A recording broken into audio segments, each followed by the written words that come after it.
రాష్ట్ర అభివృద్ధికి అడుగడుగునా ఆటంకం కలిగిస్తున్నారని జమ్మలమడుగు ఎమ్మెల్యే ఆదినారాయణ రెడ్డి తీవ్రంగా విమర్శించారు. కడప జిల్లా జమ్మలమడుగు ఎంపీడీఓ కార్యాలయ ఆవరణలో గురువారం నిర్వహించిన ఉచిత క్యాన్సర్ వైద్య శిబిరాన్ని టీడీపీ జిల్లా అధ్యక్షులు భూపేష్ రెడ్డితో కలిసి ఆయన ప్రారంభించారు. దేవగుడి శంకర్ రెడ్డి మరియు సుబ్బరామిరెడ్డి మెమోరియల్ ట్రస్ట్ ఆధ్వర్యంలో P4 బంగారు కుటుంబ సభ్యులు స్థానికుల కోసం ఈ శిబిరాన్ని ఏర్పాటు చేశారు. ఈ సందర్భంగా ఎమ్మెల్యే మాట్లాడుతూ శరీరానికి హాని చేసే క్యాన్సర్ ను ఎలా తొలగించాలో, అలాగే రాష్ట్ర అభివృద్ధికి అడ్డుగా ఉన్న శక్తులను కూడా నియంత్రించాల్సిన అవసరం ఉందని వ్యాఖ్యానించారు. కేంద్ర సహకారంతో అమరావతి రాజధాని అద్భుతంగా రూపుదిద్దుకుంటుందని, 1,00,000 మంది కార్మికులతో పనులు శరవేగంగా జరుగుతున్నాయని తెలిపారు.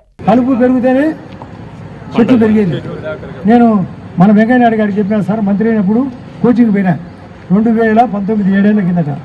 సార్ నేను మంత్రి అయినాను, నాకేమైనా మెలకువలు చెప్పమని కొన్ని ఆయన చెప్పినాడు. నేను అడిగినా ఏమైనా జగన్తో సంబంధాలు ఎట్లుంటాయి, కలుపుకుని ఎవరైనా కలుపుకుంటారని అడిగినా.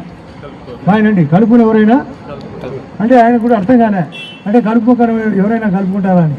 అంటే జగన్ కలుపుకొక కదా అని ఆయన ఇట్లా అన్నాడు. లేదని జగన్ కలుపుకొక వాడు కదా, కలుపు మొక్క ఏరేయాల్సిన అవసరం ఉందే లేదా, చెడును పెరగాలా లేదా. ఇప్పుడు క్యాన్సర్ అదే కదా, చెడును తొలగించేదే క్యాన్సర్ నివారణ. చెడు క్యాన్సరు, దాని నివారణే క్యాన్సర్ నివారణకే ఇది ఇంత దూరం వచ్చేది. వీళ్ళు కూడా మనకు ఎర్రగుంట కూడా పెట్టారంటే సంతోషం. ఎర్రగుంట కూడా జమ్మలమడుగు నియోజకవర్గం, అటు ప్రొద్దుటూరు అటు పులివెందుల క్యాన్సర్ నివారణకు మేము సీఎం రిలీఫ్ ఫండ్ కూడా పెంచినాం. మేమిద్దరం కలిసి ఇప్పుడు 11 కోట్ల రూపాయలు ఇంతవరకు వచ్చి నియోజకవర్గం మెడికల్ క్యాంపులు పెట్టాము. 3 మెడికల్ క్యాంపులు ఇదే క్లబ్లో పెట్టాము.